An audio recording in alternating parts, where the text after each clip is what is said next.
रामकृष्ण हरी, मी प्रिया. माझ्या चॅनलवर तुमचं खूप खूप स्वागत आहे. आज एकादशी आहे. त्यानिमित्त आज नेहमी रुटीनप्रमाणे 15 दिवसाची क्लिनिंग देवांची, रोजचं भांडी म्हणजे 15 दिवसांनी मी क्लिनिंग करतेच. भांडी घासण्यापासून देवारा पूर्ण क्लीन, त्याचे ड्रॉवर असो किंवा काही तरी ते मी सर्व काढून घेते आणि मग पहिल्यांदा देवारा क्लीन करते. आता मी ते सर्व दाखवलं नाही कारण की हा एक व्हिडिओ मी ऑलरेडी टाकलेला आहे माझ्या यूट्यूब चॅनलवर देवाची पूजेचं. तरी ते सर्व पूजा करून झाली, फक्त फुलं व्हायची राहिलेत. तर फुलंही आमच्या झाडांच्या इथे येतात म्हणजे धर्मशाळेतून. तर आई जेव्हा येतील तेव्हा ती फुलं वाहतील. आणि त्याचबरोबर बाहेरचंसुद्धा आवरून झालेलं आहे, मस्त असं प्रसन्न रांगोळी विंगोळी काढून. तरी ते झाले. आणि हे हार मी आता महाशिवरात्रसुद्धा येते, तर त्यामुळं हार जे देवाऱ्याला लावलेलं ते सुद्धा, देवांची वस्त्र, पुसायसाठी कपडे जे वापरले ते सर्व धुवायला टाकलेत. आणि ड्रॉवरसुद्धा छानपैकी आवरून झालेत. 15 दिवसांनी हे नेहमीचं रुटीन आहे. व्यवस्थित क्लीन करून छानपैकी झालेले आहे. आणि इथे मी काल देवासाठी म्हणजे इथं खाली वस्त्र ठेवलं होतं मी, तर त्यासाठी म्हणलं चला काहीतरी चेंज करावं म्हणून मी इथे ग्रास आणली ती ग्रीन कलरची. आणि आता छानपैकी मस्त दिसतं इथे. आणि त्याच्या शेजारी हे ट्रे ठेवलेत, ते ना सध्यापुरते ठेवलेत कारण की ते सुद्धा ग्रीन आणि हे सुद्धा ग्रीन होते. तर म्हटलं नेक्स्ट टाईम बघूया, छान असे कलरफुल फ्लावर्स दिसले तर ते ठेवायला म्हणजे अजून उठूनदार दिसेल. कसं वाटलं हे माझा कॉर्नर जिथे मी विठ्ठलाची मूर्ती ठेवली आहे? अगदी भारी वाटते, मस्त वाटतं एकदम. आणि त्याचबरोबर इथे माझे हे फोटो आहेत जे आम्हाला वास्तुशांतीसाठी भेटलेत. तिथे हार लावले होते तेही धुवायला टाकलेत. आणि आता फुलं आई घेऊन आलेत आणि मस्त फुलं वाहून झाली आहेत. आता थोडी हिवाळ्यात गरमी सुरू आहे तरीसुद्धा आज एकादशी आहे, त्यामुळे आईने बहुतेक जास्त करून आमच्या मंदिरामध्ये फुलं जास्त वाहतात. आणि अशी नॉर्मलपैकी पण भरपूर अशी फुलं भेटतात आम्हाला मंदिरामधून. आणि एकादशी निमित्त इथे एकादशीला खिचडी, आमटी आणि भाकरी टाकायची आहेत. पण भाकरी हे गरम गरम खातो आम्ही भगरची. आणि एक साईडला दूध तापत आहे. एकादशीला आम्ही सगळे फराळाचंच खातो. आणि आता चहाचा टाईम झाला तर इथे पातेलं काढून ठेवलं आहे मी व्यवस्थित, मस्त असं स्पेशल चहा होणार आहे. तर हे सकाळचं रुटीन आहे 9 ते 10पर्यंत.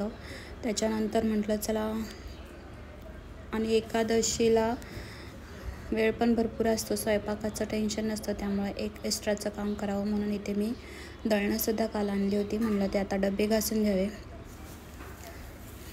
आणि जे थोडंसं पीठ असतं ते मी साईडला काढून, मग हे नेहमीचं रुटीन आहे जे डबे क्लीन होतात आणि मग व्यवस्थित राहतंसुद्धा. आणि ते एकादशीचा फराळाचा देवाला नैवेद्यसुद्धा काढला होता. डबे घासून झाले, म्हणलं आता सुकता येतं, सुकतच आहे तोपर्यंत आता आपण हे जे कपाट आहे ते क्लीन करून घेऊ. आणि पटकन होतं कारण की आत्ताच मी 15 दिवसापूर्वी क्लीन केलं होतं. आणि हे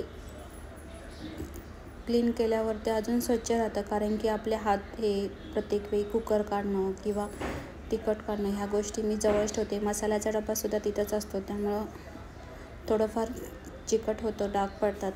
तसं रोजच्या रोज ओला कपड्याने मी दरवाजे क्लीन करत असते, पण आतली साईड ही नेहमी क्लीन होत नाही, तर मी हे 15 दिवसांनी नेहमी काढत असते. आणि ह्याच्यामध्ये जे ऑल क्लीनर आहे ते संपलेलं आहे, पण ह्याच्यामध्ये मी आपलं जे एरियल लिक्विड असतं ते थोडंसं डेटॉल हे लिक्विड करून आणि डिशवॉश हे थोडं टाकून हे लिक्विड तयार करते अगदी घरच्या घरी. आणि त्याने स्मेल पण छान येतो, एअर लिक्विडचा पण स्मेल छान आहे. आणि डेटॉलनेसुद्धा काय कीटकनाशक किंवा काय मुंगी असेल तर ते जास्त होत नाही, कारण की आपण मसाल्याचे डबे ह्याची वस्तू ठेवतोच काही ना काहीतरी सांडल्यामुळं. आणि फ्रेशसुद्धा राहतं, एक भारी स्मेल तयार होतो. तुम्ही नक्की ट्राय करा. डेटॉल एरियल लिक्विड याचं लिक्विड तयार करून स्प्रे करायचं अगदी घरच्या घरी, आणि थोडं घासते सुद्धा मी.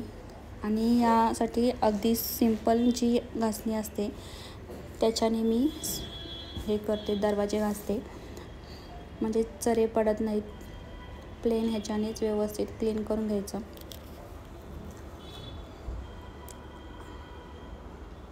नेहमीच आपण जर हे रुटीन ठेवलं तर आपले किचन अजिबात खराब होत नाहीत, वस्तूसुद्धा व्यवस्थित राहतात. आणि ते व्हाईट असल्यामुळं अजून छान दिसतं जेव्हा पुसतो तेव्हा.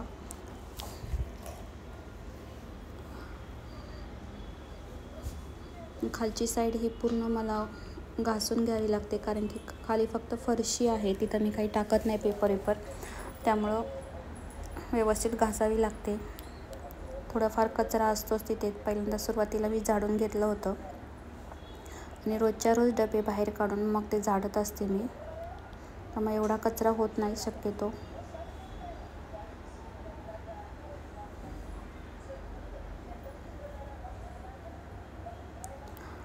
आणि खाली कपाट असल्यामुळं मला ते खाली बसूनच सर्व गोष्टी कराव्या लागतात.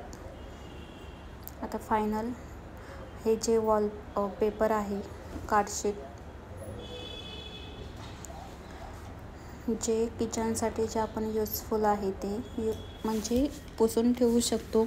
आता मी ह्याला धुतलं नाही, कारण की नॉर्मल ओल्या कपड्याने पुसलं आणि तसंच टाकलं, कारण की धुतलं होतं. सारखं धुवत नाही, व्यवस्थित पुसल्यावरती छान राहतं.